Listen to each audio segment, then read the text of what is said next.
Yeah, you already know what it is. Two of the best bad guys in the biz. I go by the name of Steph Ronan. That's my main man, Aaron McKee. What up, y'all? And you're listening to the 404 HEELZ, and you're now tuned in to Word on the Street. Let's get into it, man. Hell yeah, bro. What you got? Let's talk about a little pat on mine and yours back. Listen to the 404 HEELZ, and we going to tell you who's going to be the future faces of this motherfucking industry. He was right about Karrion Kross. I was right about Dirty Dom. That's all I got. I mean, shit. Karrion Kross, Dom look like to be the next two biggest overstars in the motherfucking company. Posted many reels. Y'all talk shit about my boy Dirty Dom. Posted many shit. Not necessarily people talk shit about Karrion Kross, but they were just like, you know, I don't see it yet, blah, blah, blah. Now, after a fire promo from Karrion Kross in a match from Dirty Dom, we right as fuck, guys. That's us. We right. Again, nail on the head. Yeah, Dirty Dom. Yeah, he's on his way to become the biggest face in WWE right now. Yeah, I honestly feel like take Cody out of the situation. It's gonna be Dom. I think people going to it's gonna be a point where people are gonna start pushing Dom to get the WWE championship. Mm-hmm. There's gonna be a point. And so he's definitely on his way. Cena said he's like on Pat McAfee show.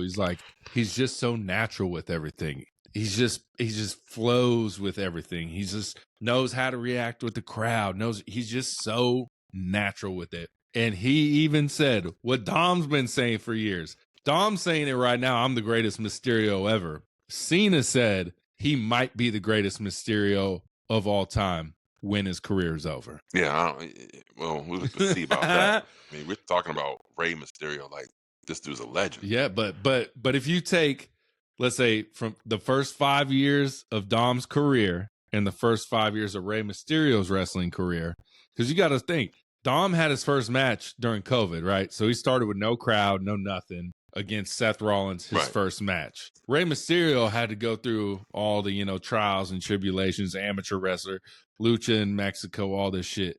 So if you just take the first 5 years of this career and the first 5 years of this career, Dom's has been better. Well, yeah. It's unfair to compare. I get it. It's a very unfair comparison. Different times. But if you're just looking at nepotism. It's benefited Dom immensely. And Dom always says, he's like, I'm a 20-year veteran already. I've been in this bitch since I've been 12 years old, 8 years old.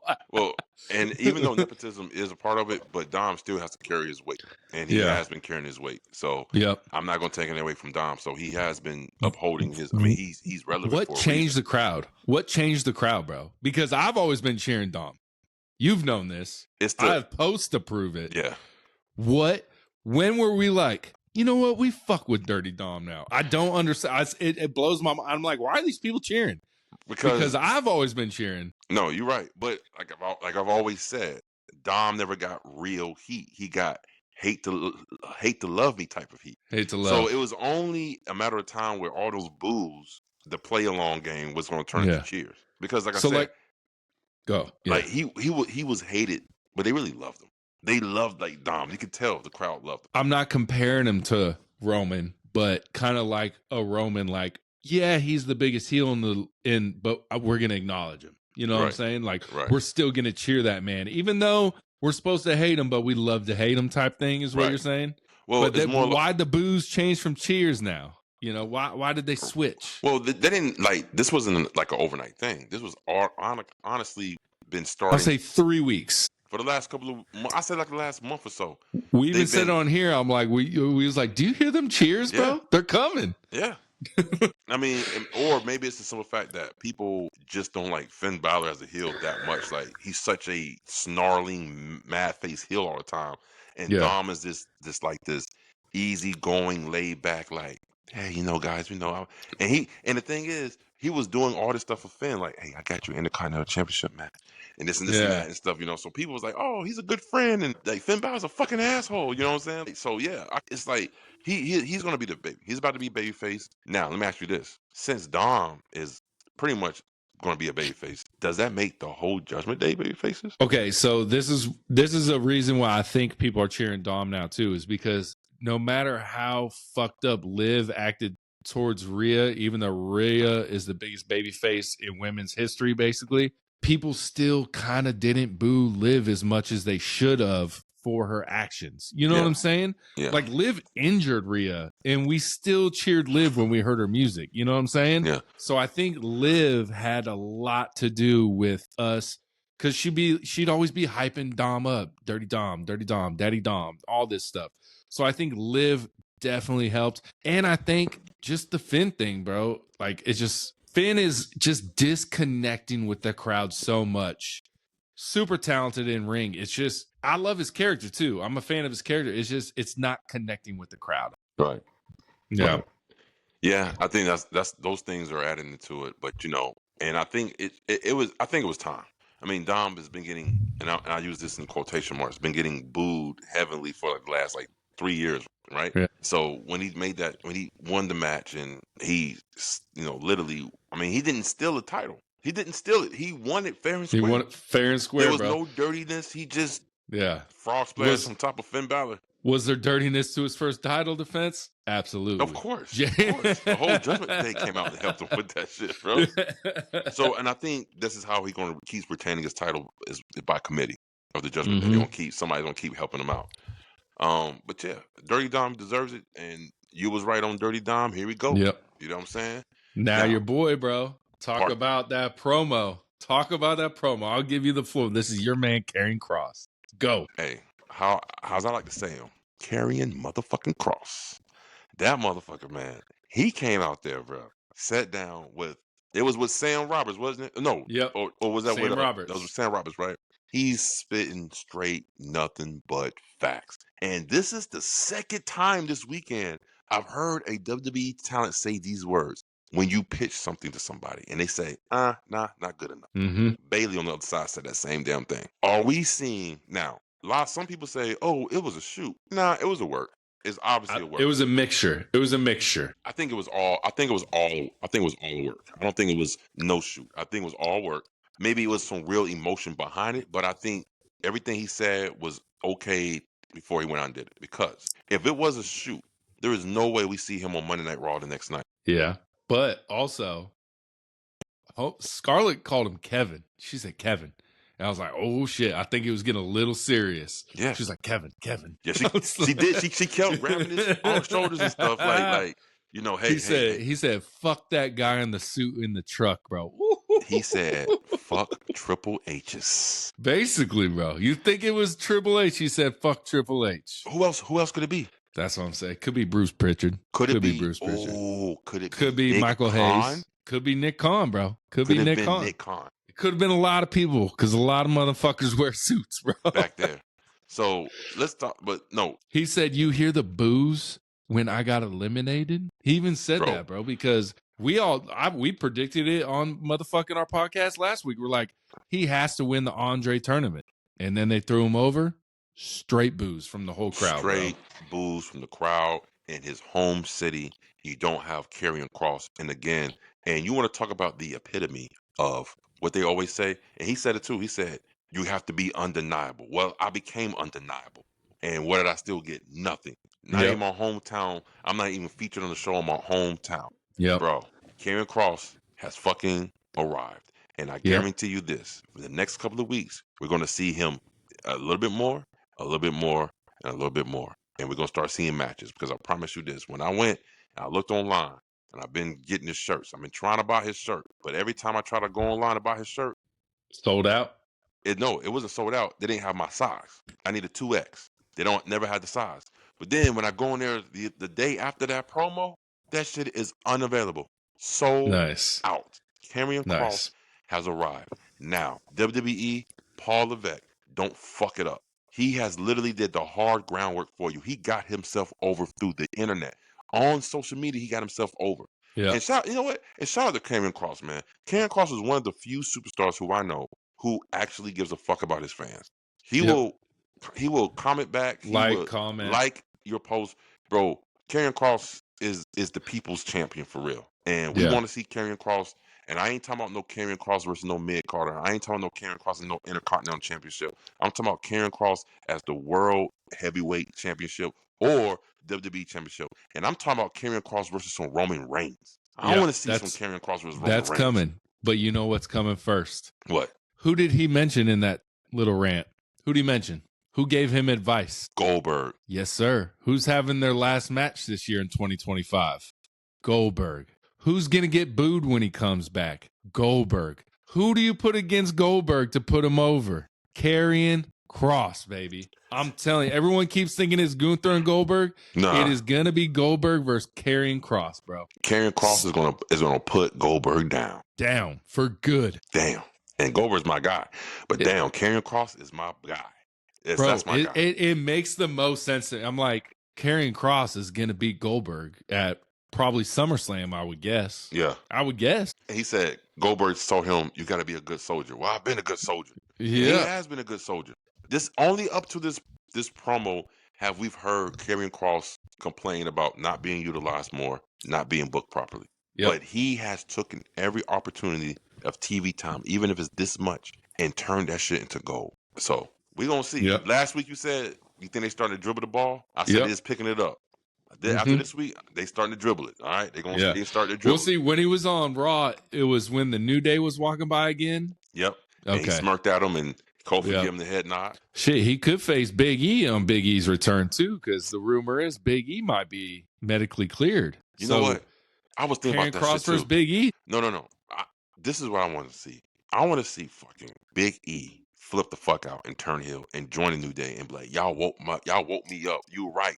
This is what we've been needing. And then they join them back all together, but they all the fucking heels. That would be great. New Day. That'd be nice. New Day. That'd be nice. But yes, Karrion Kross, he was featured twice on Monday Night Raw. He had a segment with AJ Styles backstage, and then the little cameo with New Day. Yeah. Boom. He's getting it. All right. You brought up Bayley, bro. You brought up Bayley. So she was on Chris Van Fleet, and that's what she said. She pitches the ideas, all this, blah, blah, blah, blah, blah. One idea I got two Bayley subjects. One idea Bayley pitched for Damage Control. She wanted Toni Storm in Damage Control, bro.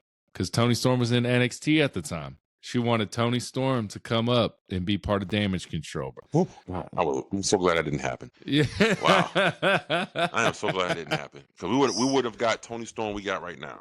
We would have got Timeless Toni Storm. We wouldn't have got Timeless. Timeless would be gone. So I am so glad that didn't happen. So but I can see why she would want her. You know what I mean? She saw it. Bayley saw what Toni could be. And the other thing I got to say is the IWC, bro. All I hear y'all doing is bitching about Bayley and how she's not getting used and blah, blah, blah, and blah, blah, blah. Why does that once a person in WWE stops getting used, all of a sudden she's the biggest superstar of all time, bro? It's so it happens all the time, bro. Like, you guys were not cheering for her when she comes out to the ring. That's why she's not getting used. But all of a sudden, Triple H is like, hey, we're not using you, blah, blah, blah. We're going to take you out of your WrestleMania match. And then all of a sudden, Bayley is the greatest superstar of all time. She's a fan favorite. It's like, you guys need to have this energy when she comes out to the ring, and then she wouldn't be getting replaced, guys. Well, see, That's the point. No, you're right. You're so right. But the thing is, I feel like the fans can't. It's hard to give her that energy when she's booking the way she's been booked. She hasn't been booked of anything worth a damn. Yeah, except last year she won the Rumble. She won the championship at WrestleMania, and then she even said, she was like, after that, my championship reign fell very flat. She's like, I wasn't even into it. She even said that. She was like, I wasn't into it.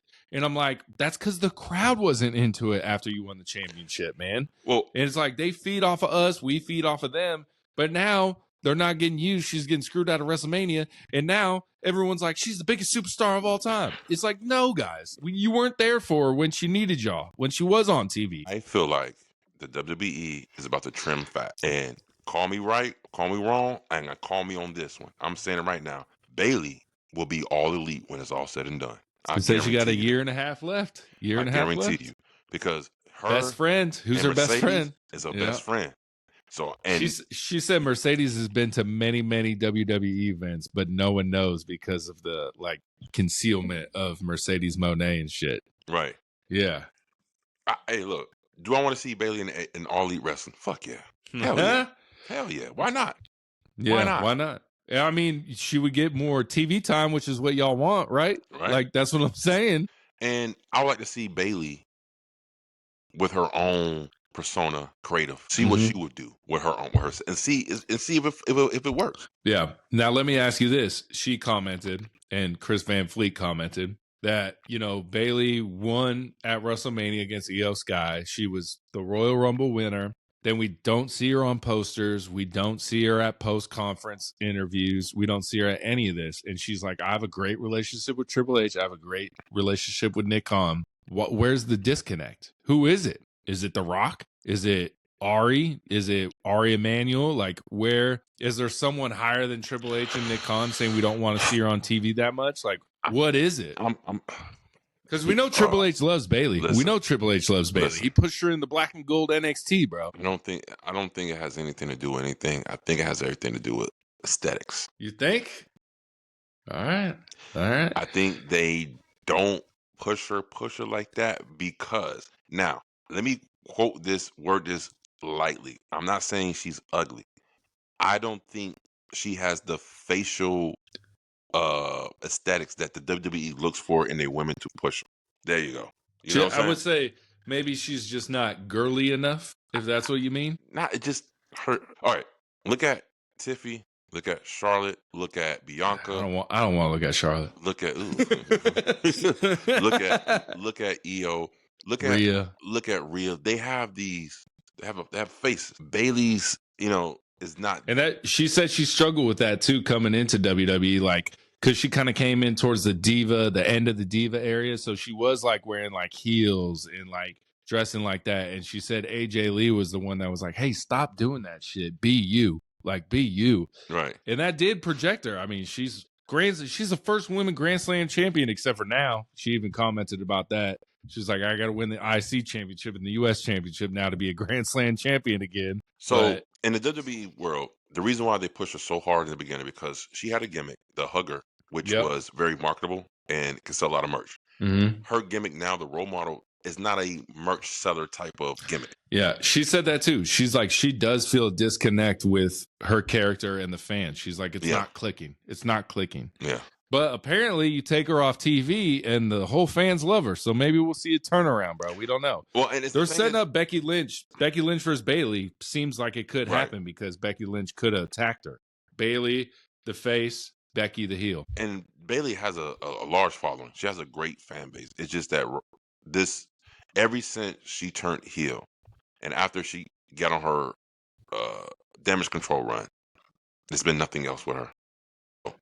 I think it has something to do with the marketing. WWE don't know how to market her, to be honest with you. She don't have a gimmick it's not very marketable. You know what I mean? How do you market the role model? Yeah.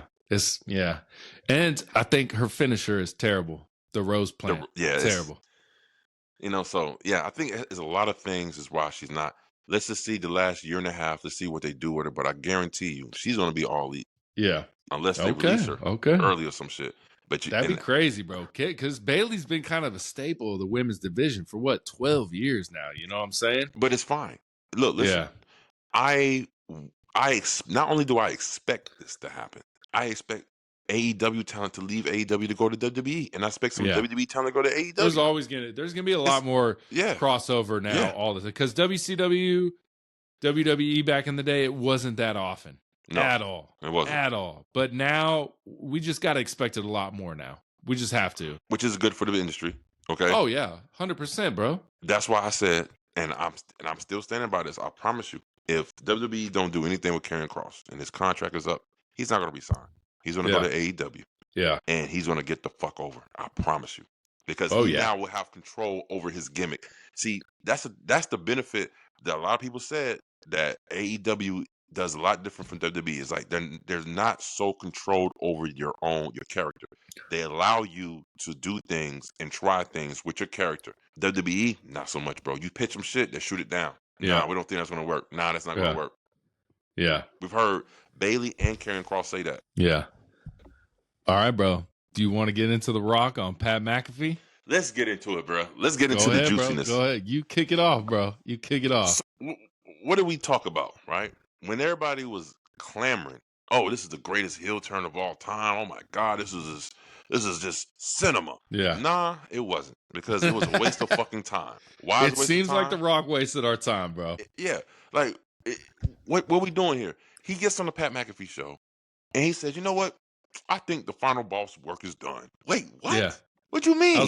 I was like, it barely. You brought it back at Bad Blood for no reason, and then you were there at Elimination Chamber to sell tickets. And then did you see The Rock clap back at Dave LaGreca today on Instagram? No. So you know my boy Dave LaGreca, the screamer, but I love what he's been saying. He's been saying it really loud. Sometimes I get loud. Sometimes you get loud. It's okay. Wait, but this man's we don't gonna get blow loud like that. blood That vessel. motherfucker be mad, bro. Yeah, but he basically says, "Hey, Dave, the business is a complete work. Always has been. Always will be. Every aspect of it. Every match. Every interview." So what The Rock is saying is basically him on Pat McAfee was a work. And I'm like, bro, if it's a work, why are you talking about how Ari Emanuel, who's never been mentioned on TV ever, brought you into Elimination Chamber to sell tickets? That's not a work, bro. Right. That's not a work. That's a shoot, bro. That's a shoot. Like, what are you even talking about? It's all a work. It's not all a work, bro. And to say the final boss's thing is done, then why'd you even come back at Elimination? We could have had this turn heel thing without your ass there. Exactly.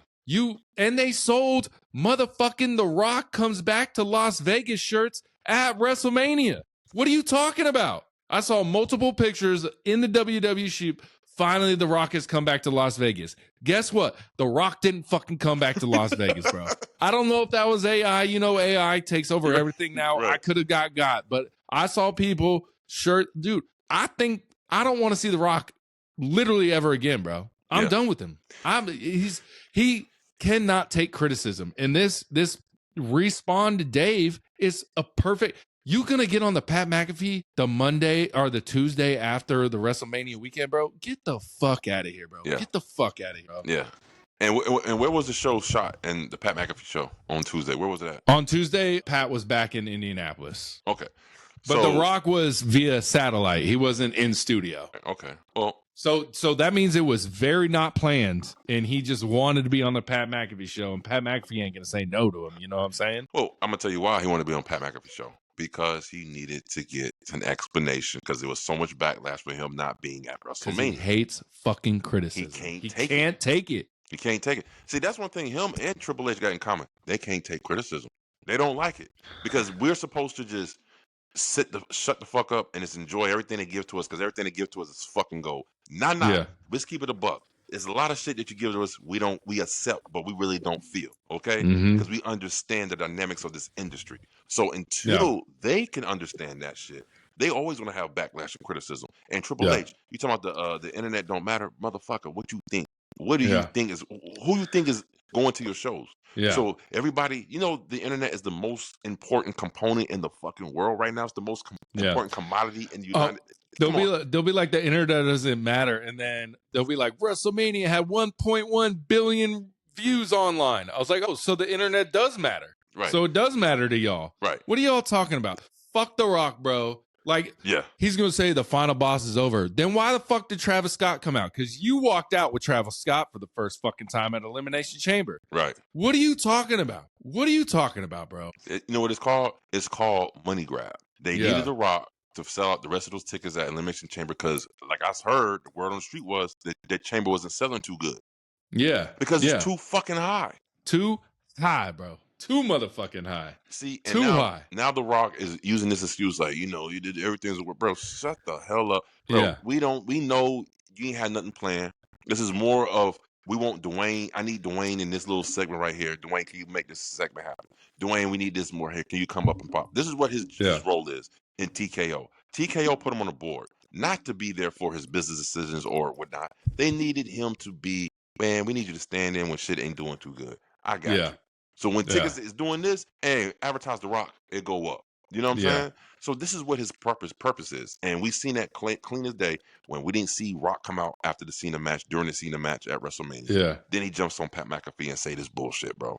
See, this, I'm telling you, the WWE, they're turning to some money-grabbing whores. This is what they're turning into. It's all about the dollar now. And let's bring up these WrestleMania ticket prices, bro. So a 2-day pass for WrestleMania motherfucking 40 in Philadelphia last year. A 2-day pass on average, $341. You got 2 tickets to each night. On average, $341.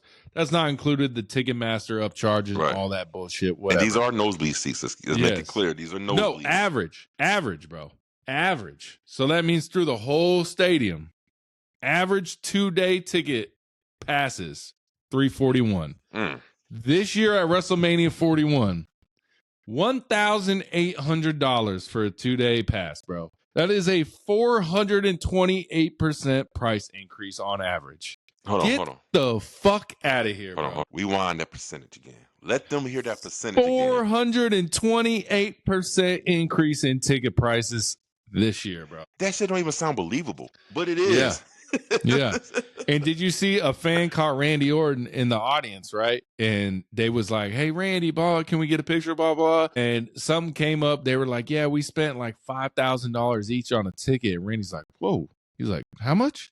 And he was like, yeah, 5,000. He's like, well, how close were y'all? They were like, well, we weren't on the floor. Randy's like, y'all weren't on the floor? He's like, no, we were like in the first bowl, like section 100, you know what I'm saying? Not the 4C section 100, which for a fucking football stadium, that's kind of far for a wrestling ring. Not a football stadium, but a wrestling ring. Right. And Randy Orton said, that's embarrassing. He was embarrassed, bro. Yeah. He was embarrassed. Yeah. I bet Randy Orton went back to him and was like, hey, y'all need to up my motherfucking paycheck then, motherfuckers.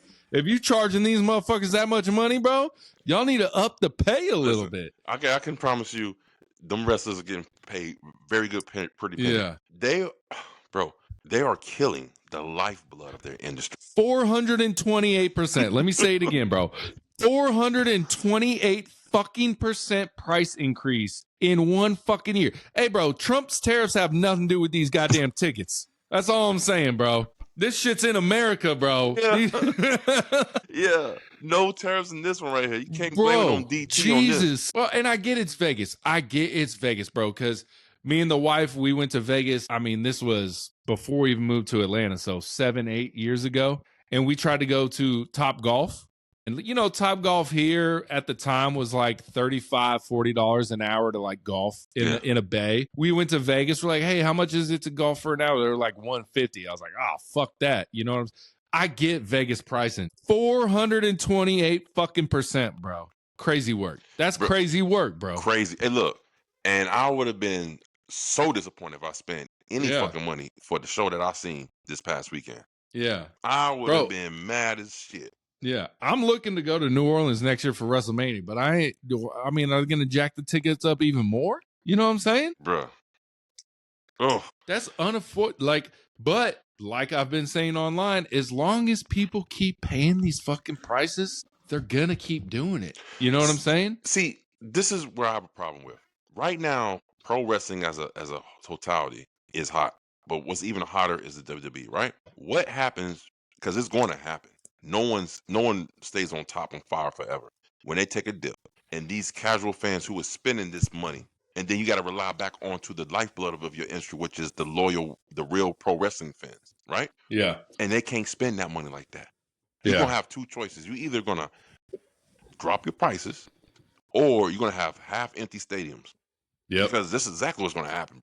Yeah. The people who's paying this money are not diehard real pro wrestling fans all the way through. There might be I'll say 80% wrestling fans, 20% people who just want to be there. Nope, I'm gonna say 50. I'm gonna say 50% wrestling fans. The other 50 is just people who just want to be in the moment. Just say, yeah, I went to WrestleMania, I did this and did that. So that's what I think, bro. They're gonna outprice themselves. They already outpriced the family. Okay. Hell yeah. They're gonna keep doing it. I mean, you can't take a family of 4 to buy honestly, food, I didn't see a lot of little kids down in the front section rows. Not anymore. Bro. Yeah. Not anymore. It was just grown ass us, you know, adult. Bro, I'm not I heard like Coachella, they said 60% of people that went to Coachella had to finance the tickets. That's crazy. And I guarantee a fuck ton of people had to finance these motherfucking WrestleMania tickets, bro. Look, somebody want to talk about who's the winners of WrestleMania. I'm gonna tell you who the winners are: American Express, Discover, Visa, credit cards, and TKO, TKO, no credit cards. And I heard Undertaker's show was goddamn half empty. I was like, it's just you're like, hey, you got to buy tickets to the Hall of Fame, you got to buy tickets to SmackDown, Raw, WrestleMania Night 1, WrestleMania Night 2, Undertaker show, the roast of WrestleMania. Like, there's just so, it's like, bro, I ain't got that much fucking money, bro. Like, It's too much. It's too too much. much, bro. These prices are too damn high, guys. And you know what? And it's getting to a point to where it's so obvious that it's a money grab, and it's now it's like, come on. Now it's getting to the point to where it's disrespectful. Yeah, it's disrespectful. When we went to Raw, I want to say when we was up in the nosebleeds when that lady told us to sit down. But bro, I bought those tickets, and it was before TKO. Yeah, Vince was still in Them power. tickets were $35 a piece. Fast forward to Bad Blood, those same tickets were $350 a pop, bro. $350 a pop, bro. Nosebleeds, close to the top. What are you talking about, man? What are y'all talking about? Yeah, but like I said, it needs to stop with us. We got to stop buying the motherfucker. We got to stop putting our credit cards down to pay for these motherfucking tickets. Yeah. So they then lower them motherfucking tickets. Interest rates gonna kick your asses. I tell you that shit. That's true too. Those $10,000 tickets with interest rates turn into $15,000 tickets. You know what I'm saying? Crazy, bro. Crazy. I'm so sorry. WrestleMania comes around too often for this to be once in a lifetime experience to spend that type of money on. I'm so sorry. And you know, Randy Orton making $7 million a year when he's like, how much were those tickets? He's like, fuck, I wouldn't pay those tickets. You know what I'm saying?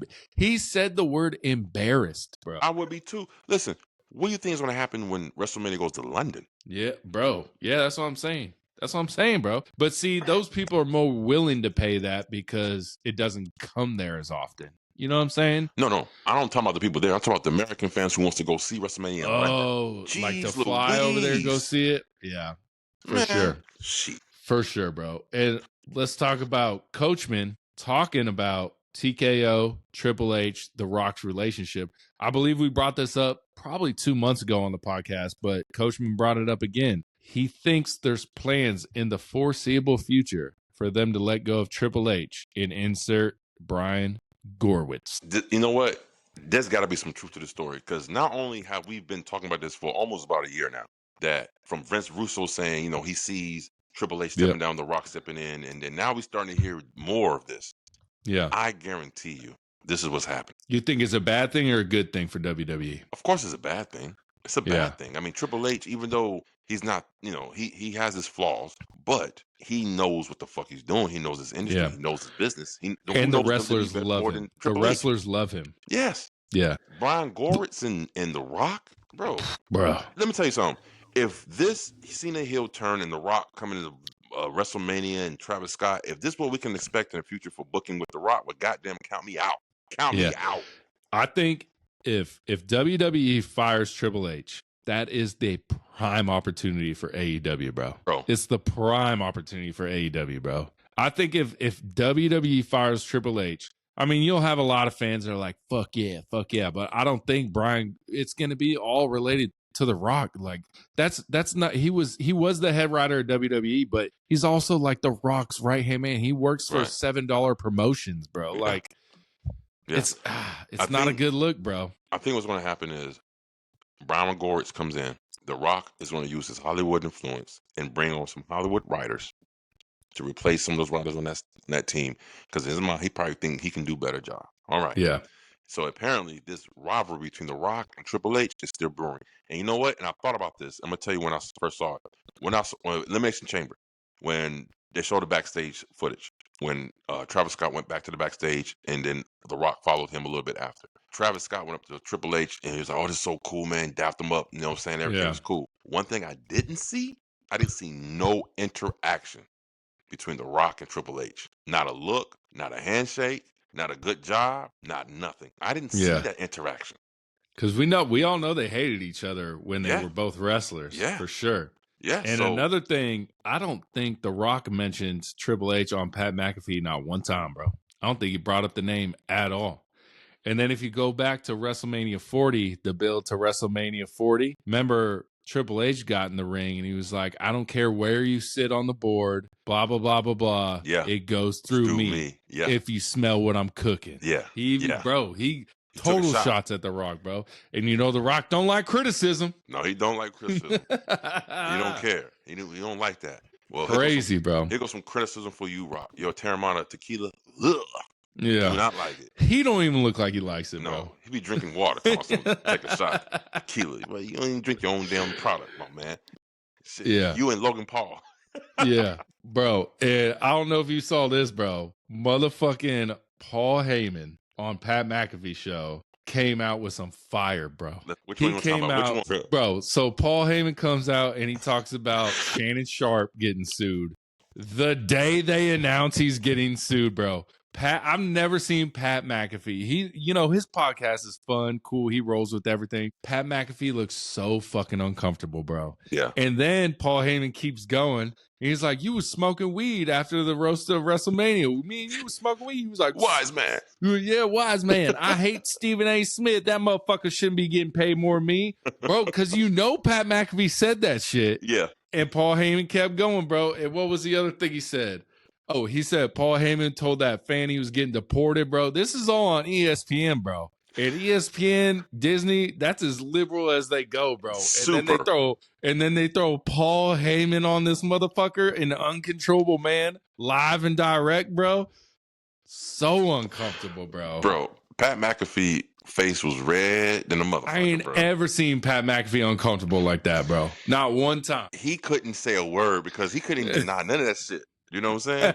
So I read in the comments, somebody was like, Triple H sent Paul Heyman to humble fucking Pat. No, Paul Heyman gonna be Paul Heyman, bro. I don't know how true that is, but yeah. Paul Heyman straight went flame, scorched earth on that motherfucker. 100%, bro. Man, crazy work, man. Crazy. So funny. Work. So funny. I've never seen because Pat McAfee's show is pretty loose. You know, they can generally say what they want. They're like, Paul, you need to shut the fuck up, bro. Paul Heyman didn't give a damn, bro. Paul Heyman was like, that shit was so fun. I don't even work for this network. Yeah. But yeah, bro. So the roast of Mania. Have you seen the backlash online, bro? Where can we get some footage, or where can we get there's the some show? There's some leak shit. There's some leak stuff. Yeah, it's like motherfuckers like low key trying to not being caught recording it and stuff like sideways. But I think the funniest part about it is like people who weren't there are the most offended out of everyone online is so offended about this roast, and this kind of ties in to like everyone keeps blaming Triple H for everything, bro. Triple H didn't put on the roast of Mania. That was a TKO Netflix idea because what? Kill Tony is on Netflix now. Right. Them showing people Dana White at WrestleMania, the fan boos them. They're like, what is Triple H doing? That's not a Triple H call, guys. Triple H is in charge of creative for the wrestling show. Like, everyone is reaching to blame Triple H for everything, bro. It's ridiculous. I was like, Triple H has no say about the roast of fucking Netflix. He has no say over any of all the... TKO owns WWE and UFC, guys.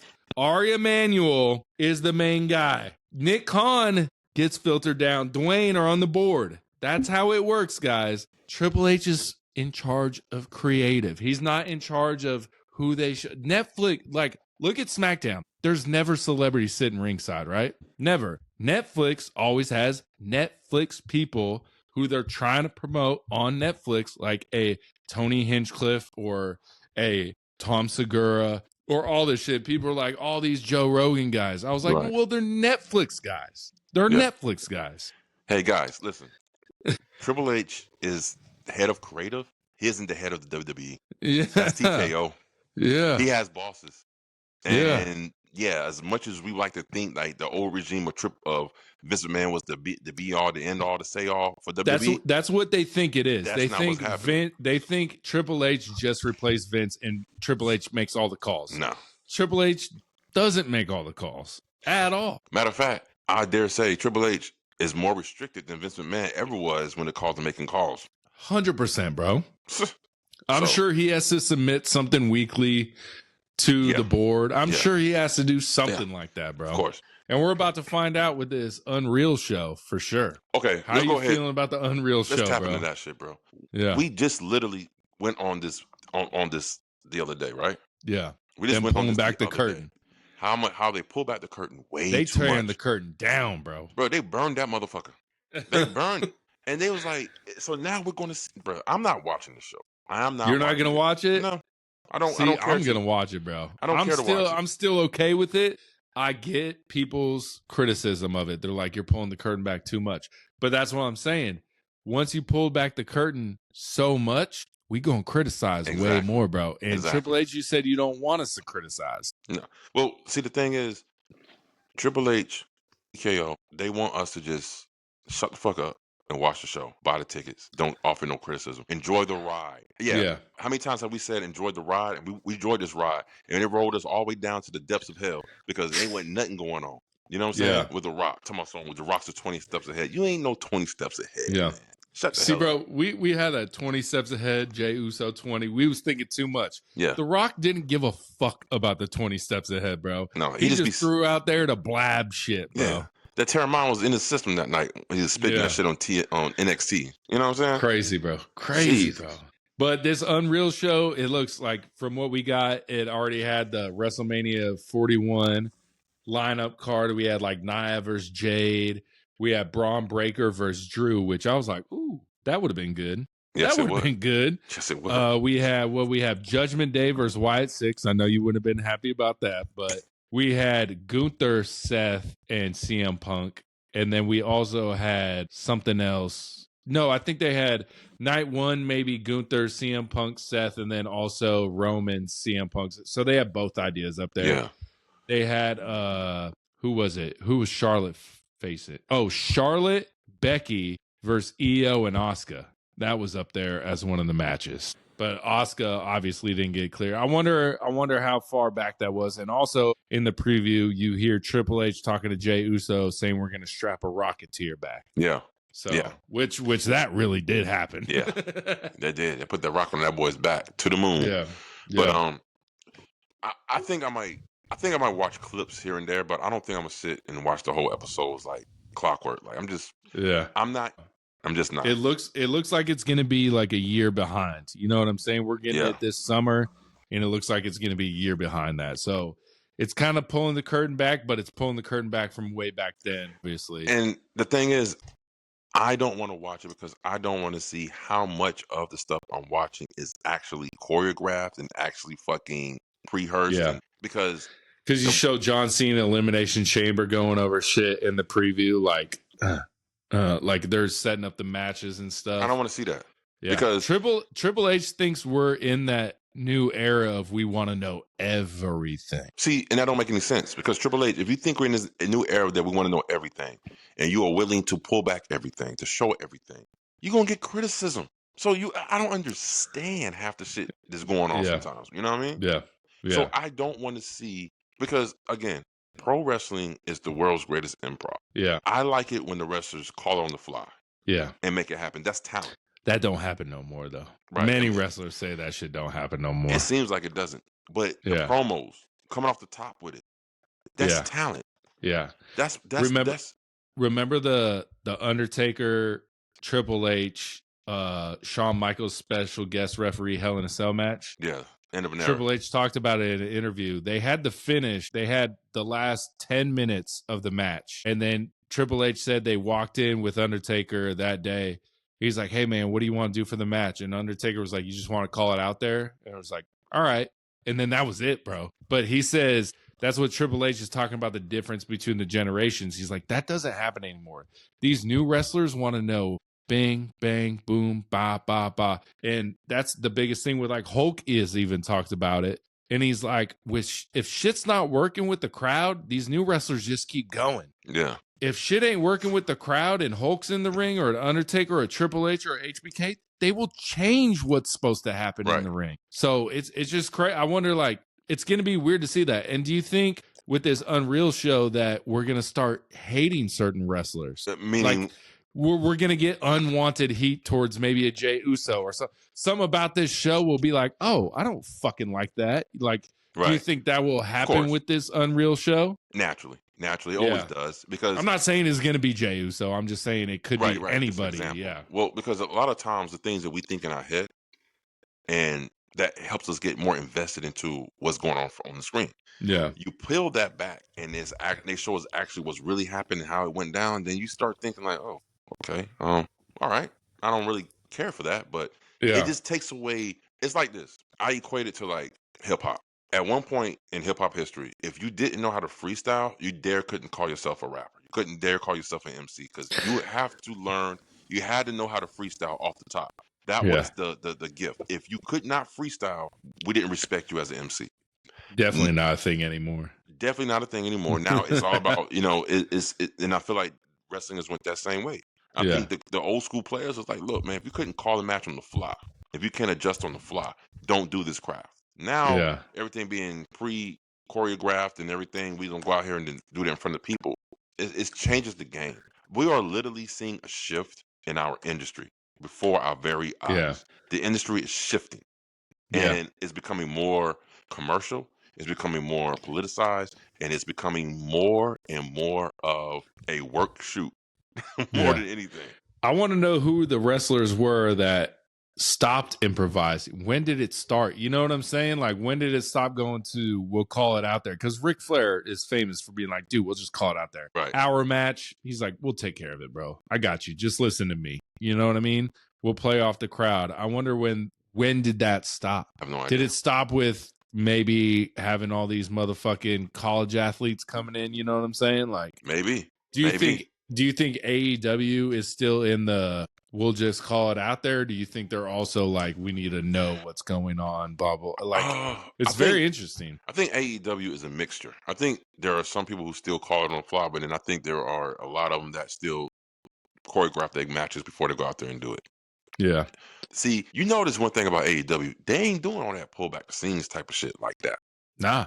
They're sticking to the pro wrestling. It's not sports entertainment. It's pro wrestling. And I actually think there was only one show that I did see that they did have. It was, and Cody Rhodes was the star on that show. It's called AEW All Access. And matter of fact, you got HBO Max. You need to watch that, bro. I think you'll like that. That's their version of trying to pull back the curtain a little bit.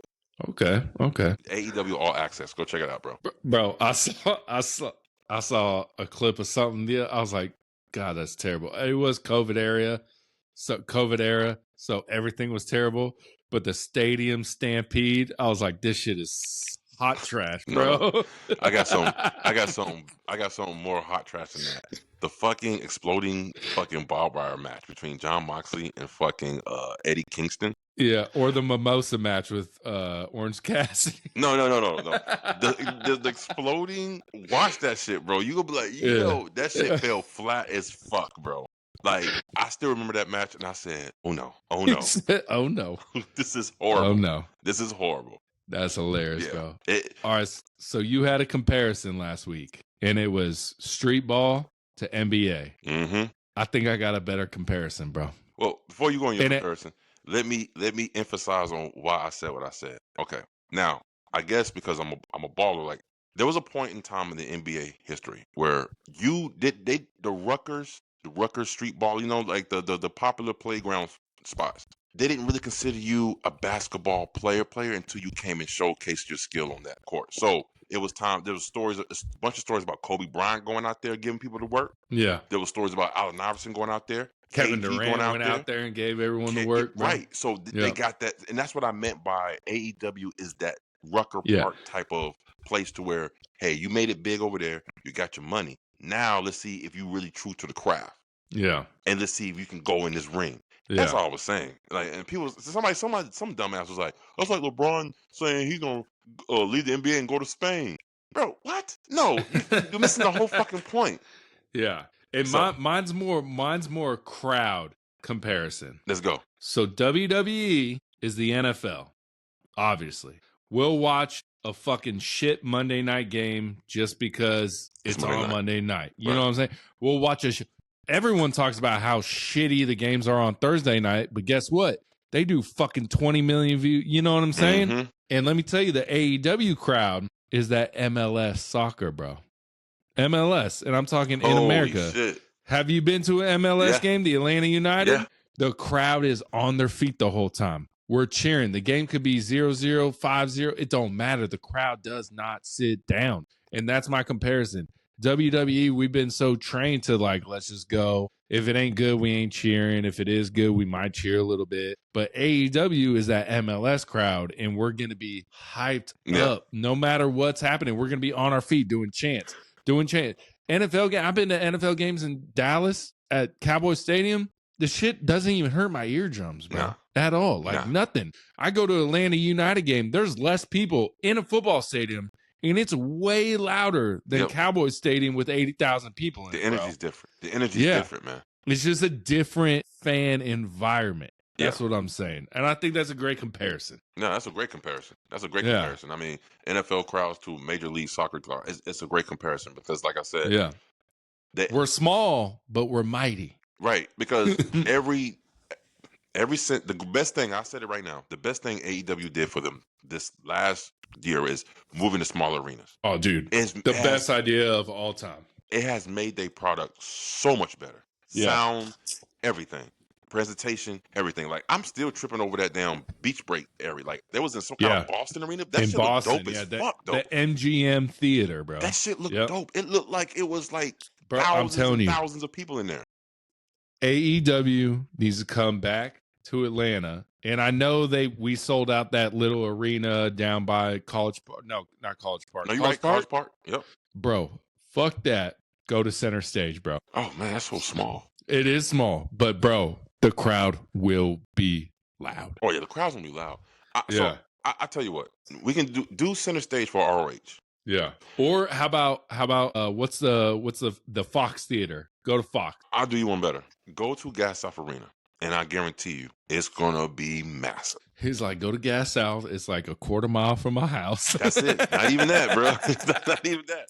But I think they see, if I'm not mistaken, it's up to 7,000. Yeah. They can sell that shit out. Yeah, they can sell out State Farm if they bring an AEW pay-per-view here. That's all I'm saying. I think so. I believe you. I believe that. And we ain't got nothing from either company right now coming to Atlanta. We ain't got shit. Bro. Nothing. I wonder why is that? This is maybe we got a lot of shit going on. Maybe they can't book the stadium on certain nights. Who knows?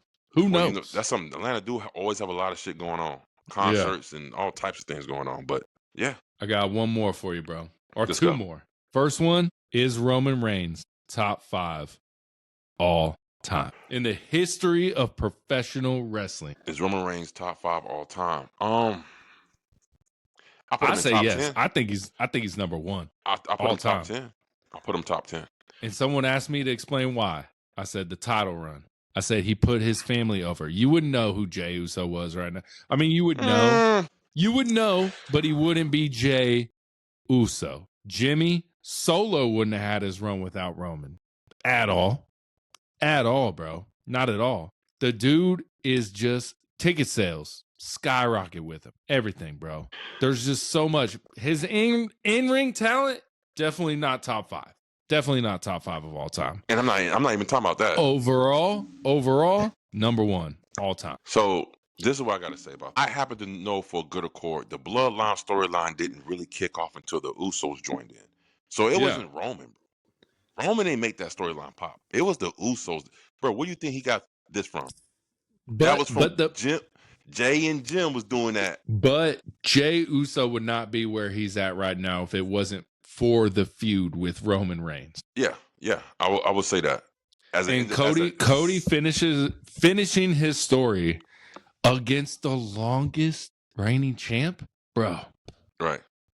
That I don't think that win would have meant as much without Roman Reigns being. Well, no, you're right. So that's why I said he's top 10 for me, but top 5, that's very strong because you're jumping over some hurdles.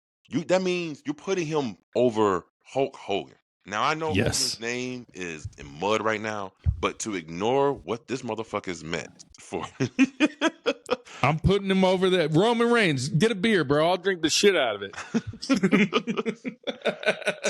to ignore what Hulk Hogan has done for the industry in the 80s. To ignore that and say that Roman was bigger than that, I don't think so. I don't see no damn Roman Reigns cartoons. I don't see no Roman Reigns lunchboxes. I don't see no goddamn. That's because it's not needed, bro. I don't even see Roman Reigns movies. That's coming. Everyone keeps saying on your post about Roman Reigns going to AEW, everyone's like, oh no, he's going to go do movies. I said, okay, which Fast and the Furious is he going to join then? Is it like 11, 12, or 13?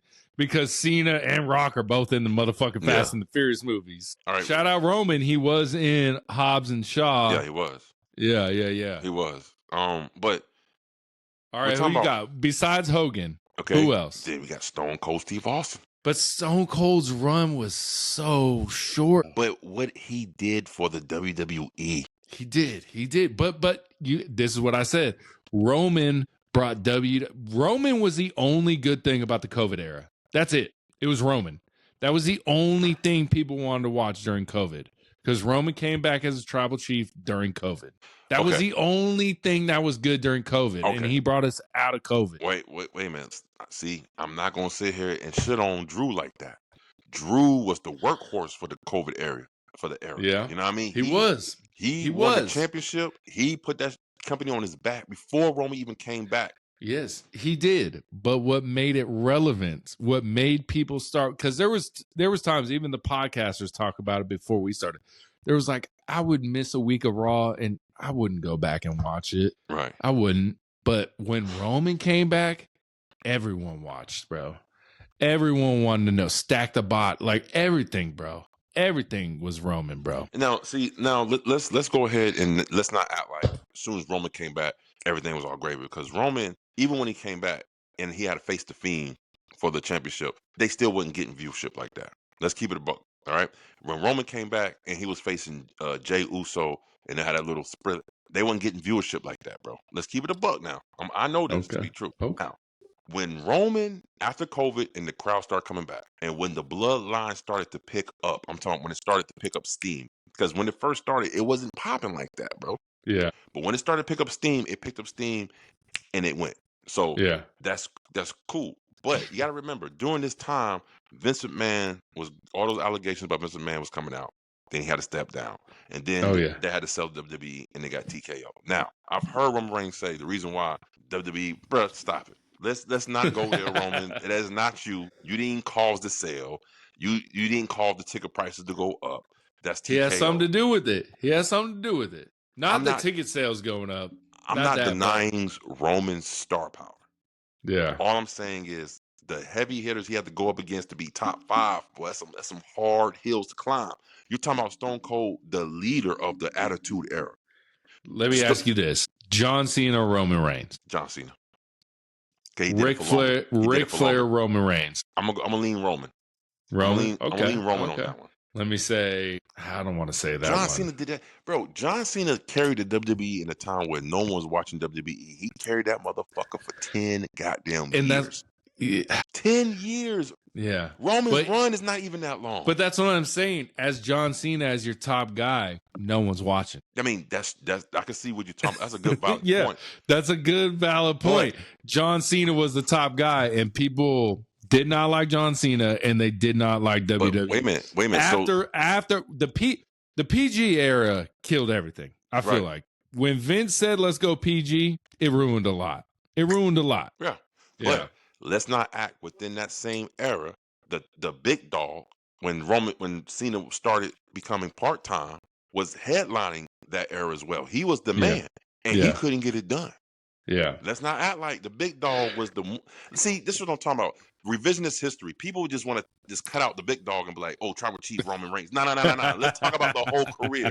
Let's talk about the whole career of Roman, bro. Yeah. Okay? The whole career, from big dog to tribal chief. All right? He wasn't it, bro. He wasn't cutting promos. But were you a fan of Roman when he was in the Shield? No. No? No.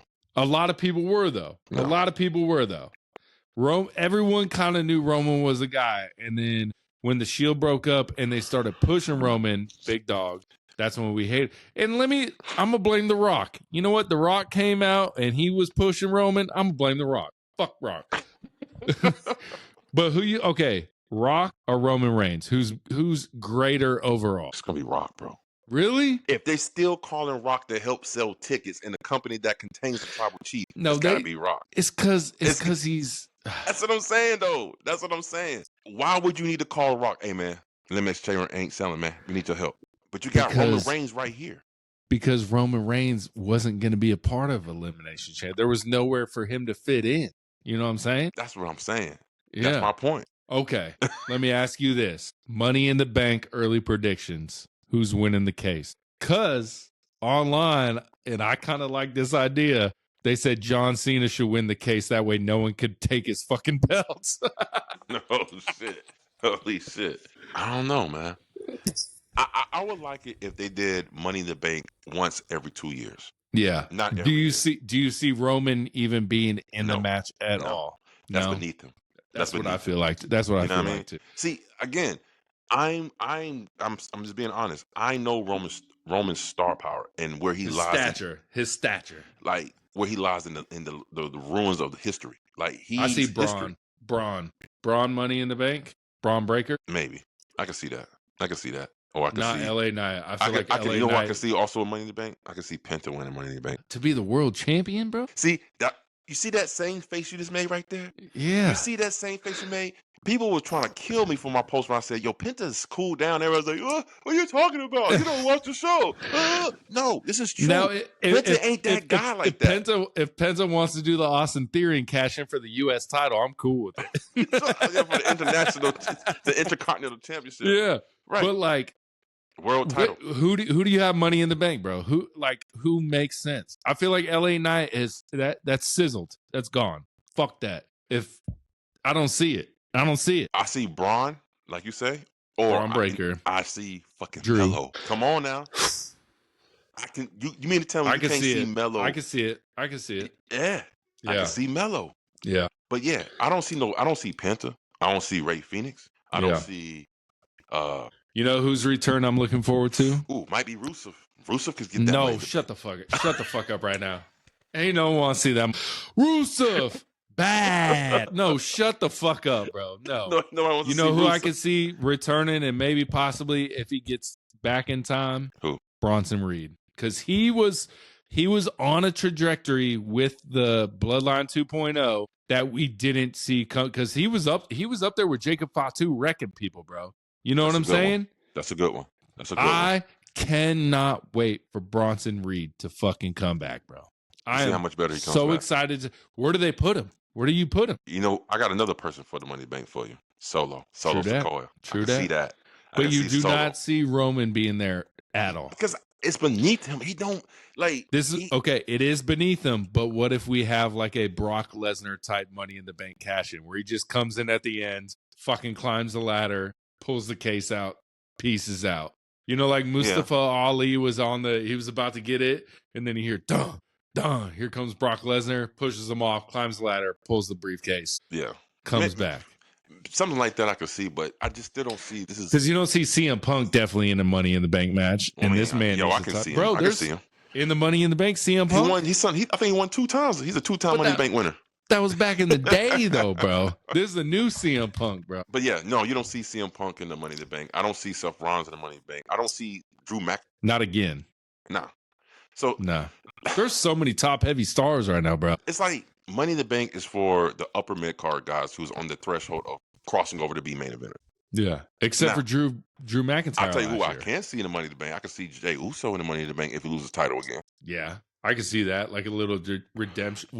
That's a good one, bro. Mr. Money in the Bank main event Jey Uso.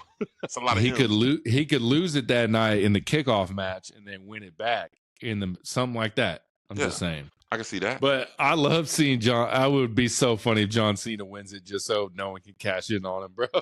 That should be funny. That should be funny as hell. You know what? I'm gonna go ahead and I'm gonna make my Money in the Bank prediction right now, early. But I'm gonna say it. Big Jim. See, I would like to see Big Jim versus Jacob Fatu U.S. title. Not with the Money in the Bank, though. SummerSlam. No, SummerSlam. Just SummerSlam. Not Money in the Bank at all. Just Big Jim, Jacob Fatu, SummerSlam, U.S. title. I can see that. That'll be good too. There's a lot of history behind that. So. Who do you got women? Roxanne? Yeah, definitely. Yeah. Definitely Roxanne. Yeah. Definitely Roxanne. That one seems obvious. One seems obvious. Yeah. Roxanne, seems obvious. Definitely. So you got anything, bro? I got nothing left. No, man. I just want to get some flowers this week, man. Shout out Darby Allin. Climbing Everest right now. Good luck. You're freezing your ass off. Shit. Good luck for you. Hey, be safe. Another thing. Moment of silence for Mongo McMichael passed away. If y'all don't know Chicago about Bears. If y'all don't know about Mongo McMichael, bro, he was a heavy hitter in the WCW era. One of the 4 horsemen. He was a commentator. But yeah, I don't know what the complications were, but he passed. I think he passed yesterday. Yeah. Shout out to him. I want to give some flowers. I always gotta give flowers. Last week I gave Goldberg his flowers. I don't think I don't know. I don't even think I did that segment last week. But yeah, I want to give Goldberg his flowers. I think the criticism he gets is unjust. This motherfucker, you can't deny his impact in the game. But this week I want to give some flowers to motherfucking The Miz. The Miz. I think we are taking The Miz for granted, bro. Like I was bro. looking at him, I'm like, this dude literally, you want to talk about started from the bottom, not a year? Bro, he literally started from the bottom. Yeah. And he started like Logan Paul, an outsider, bro. See, and this is what I was gonna get. This is what I was getting to. Unlike Logan Paul, The Miz, since day one he became the WWE, was a full-timer, like a real full-timer. And he worked his way up, literally. And I seen his progression.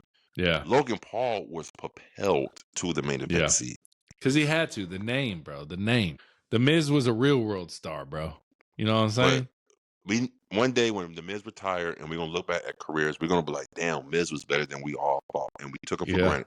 So, Miz, you get your motherfucking flowers from the 404 Hills today, my guy. Yeah. I just remember that one time he had the match with Gunther for the IC championship. I forget which paper. And the crowd was so behind The Miz. And I thought it was going to happen. He hit him with the, what's his fucking finisher called?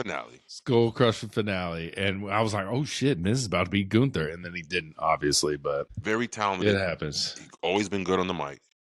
And one thing I always respect is he the best in the ring? Not so much, but one thing I do respect about his in-ring ability is that he's very innovative. He always try to do stuff new.